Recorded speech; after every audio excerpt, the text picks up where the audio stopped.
we throw the majority of them out.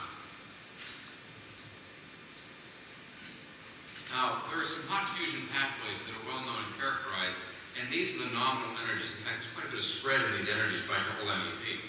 But we've got a DT reaction, we've got DD reactions, we've got D-helium-3, and we get a whole host of particles coming out with a variety of energies, both charged and uncharged. In this case, neutrons, protons, helium-3, and alphas, and tritons. One of the issues that we have in trying to measure particles coming out of the CODEP cell is even when the CR39 is in contact with the cathode, there is still likely to be a small meniscus of electrolyte in between. And this is just a table showing for different thicknesses of that water, from 1 to 10 microns, what kind of energy loss you might have.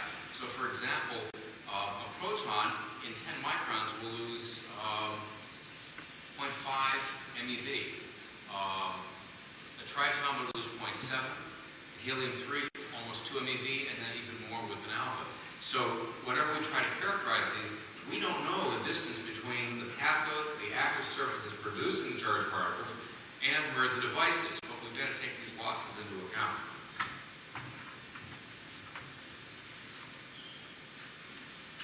Now there are calibration curves available for working with CR39, and at first glance what you'd find, this one with literature review of scientific instrumentation, you've got these three different curves for alphas, for tritons, and protons, and at increasing energy you can actually separate these up by the diameter of the tracks.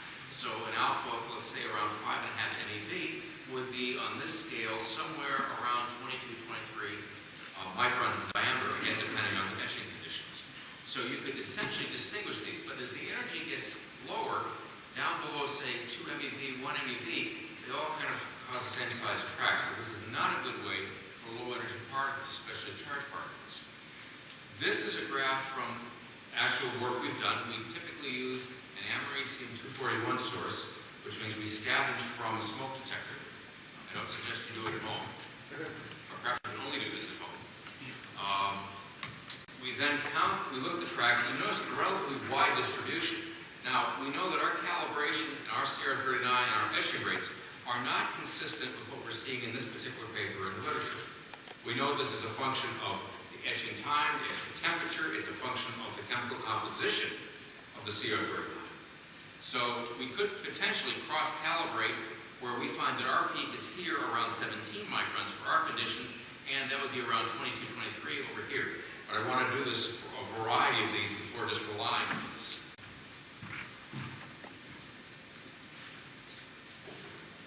Now this is from another one of our collaborators from the Galileo project. And with the Williams, I had taken one of his chips and gone through and scanned it. I looked at the front side and the back side.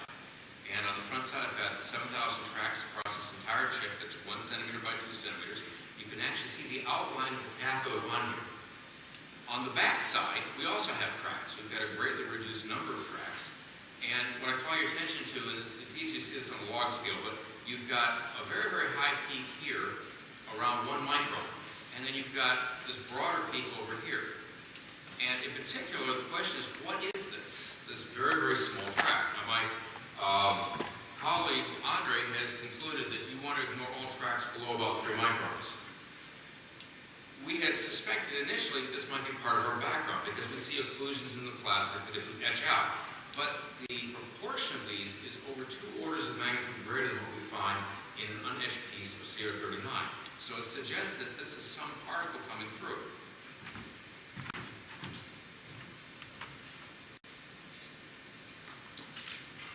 Now, Andre Lipson did his own analysis of another one of our collaborators. This would be SRI. And he had taken and done his own etching and counting. He matched a curve for one of the chips against a California 252 source and concluded that there was a peak at about 2.5 MeV. This, however, is for neutrons.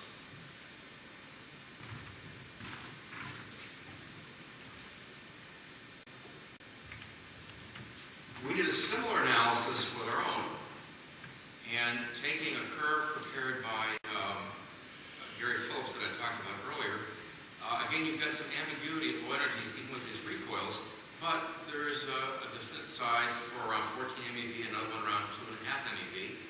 And in fact, it looks like from our raw data, we've got over 10,000 tracks here, that we've got 2 and possibly 3 populations of neutrons following this particular curve.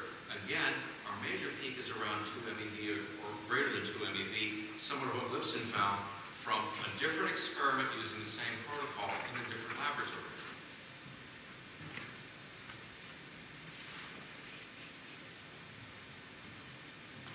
Now, if we go and take from another one of these experiments, and we look at all of the populations that we see, we find, as we match the curves that Gary Phillips has produced, where you've got a range of track sizes as a function of neutron energy, and this is a log scale of efficiency here, then as the energy goes up, you get a broader set of these tracks. You get more recoils at different angles, and you start to actually hit into oxygen and carbon nuclei and knock those through. If you match these curves up, we begin to see what looks like in ours, first of all, a recoil proton, a recoil from carbon and oxygen coming through, and the 3 alphas that we see that we saw earlier today. And this would potentially again be indicative that we've got perhaps a 2.5 MeV neutron, perhaps something slower, and the alphas from the perhaps 14 MeV neutron I mentioned earlier as well. This is another example of triple tracks, and the reason I show this slide is we've got a variety of tracks here, again, all these different sizes, and you get a triple track. We don't get very many of these, perhaps 6 to 7 of these across the face of the CR39. We find them on both sides. And if I'm not mistaken, every single one of the experiments that has been done as part of the Galileo project has shown evidence of these coming out. And these are from different experiments being run, and they all have this same characteristic structure to them. Again, you've got from the top, and then you have 2 superimposed where you can see the centers of them.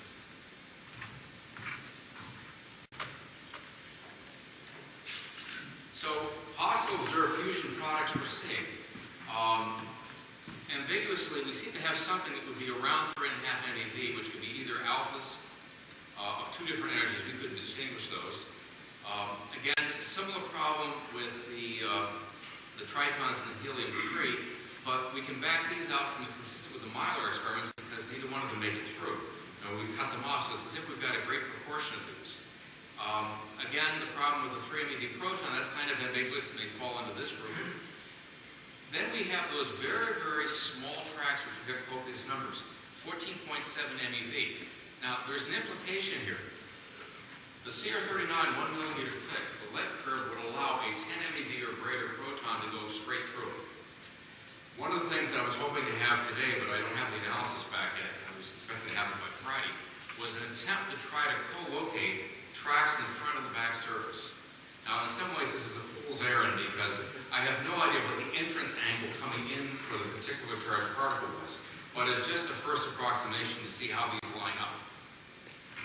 And finally, we have evidence, I think pretty solid evidence, of 2.5 and 14 MeV neutrons. Now, the current work, we are in the process of calibrating silicon barrier detectors to be used with these co-dip cells. Anyone who's worked with silicon barrier detectors knows that they don't like to get light on them and they don't like to get wet. We have both, light and wet. We found a source, a DD electrostatic fusion tube, and we're hoping to do calibrations of our CR39. I've had discussions with Pierre Carbonell at Catholic University in Brussels, in Louvain actually.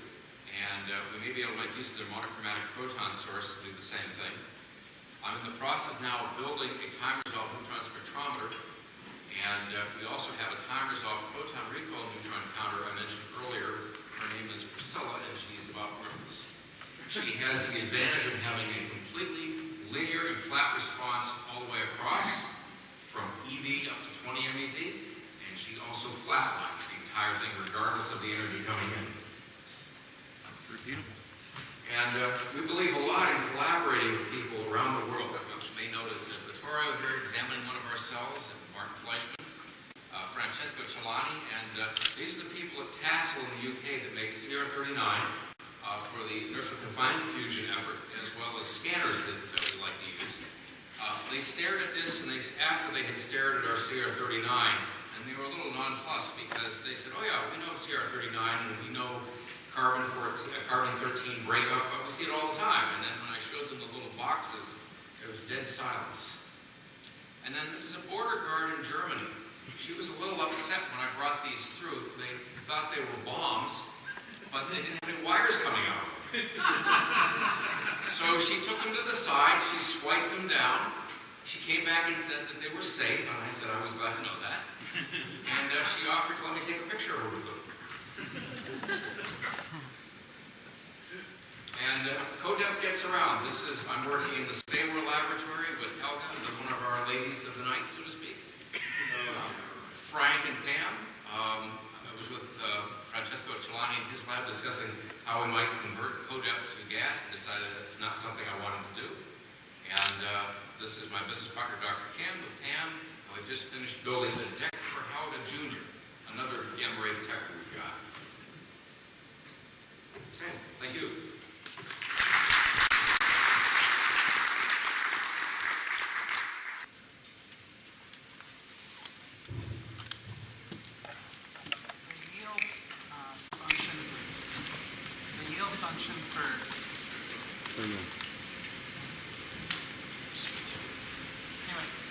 Neutrons don't have such a great yield on CR39. You have a very large number of tracks. If you... Wait. Put on the mic. Can't hear you. Can you make an estimate of how many neutrons total there might have been in your experiment? Yes, the question was the neutron efficiency of CR39 is about 10 to the minus 5. For every 100,000 neutrons that pass through it, you will detect one recoil at one etching layer. We've estimated that we've seen in the course of 1 to 2 weeks on the order of 1 billion neutrons, which may seem like a large number, but is not a terribly significant number, unless they all came out at the same time.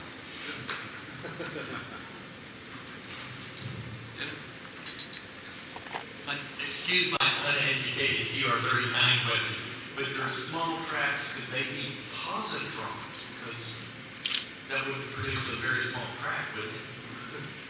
Well, I would think that if it was a positron, we'd have gamma emissions coming out, and we would more likely see the annihilation lines, which we've not seen, with gamma detectors running at the same time. But doesn't that cause very small tracks in CR39? I don't think a positron? Yes. I don't think a positron would get very far before it's annihilated. Basically, your tracks are caused by essentially, you've got free electrons within the CR39 from the passing through, you're ripping them out. And as soon as that found electron, that's the end of the game. You won't make much of a track. Yeah, it's almost instead of the betas. We've done this with strontium-90, and we don't see betas. Sorry, I think I didn't understand your answer. You had evidence for something in the neighborhood of 10 triple tracks, which, if I use the yield ratio, get me roughly 1,014 neutrons. So what about 2.5 to 2.4 MeV neutrons? Right. The majority of the tracks that we're seeing there are probably from 2.5 MeV, and the total number of tracks that we might attribute to neutrons is on the order, if we take the efficiency of 10 to the minus 5, then that's where we get the billion number. We have far fewer tracks we attribute to DT. Right. So you have that potential evidence if your interpretation is correct for 10 to the 9th neutrons being emitted total. That's correct. Is that a small number? Depends whether there should be any neutrons at all.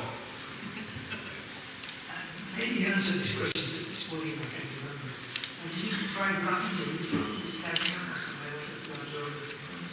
We haven't tried blocking them with between the CR39 and the inside. It's probably worth doing. I think you do. Yeah. Something is in Right. No sheet. a sheet. Right, put a sheet in and have a hardened spectrum. Put hole in it, something you can see where there is hole. Right. No, I like that. That's good. You should do it. We haven't done that. We do that.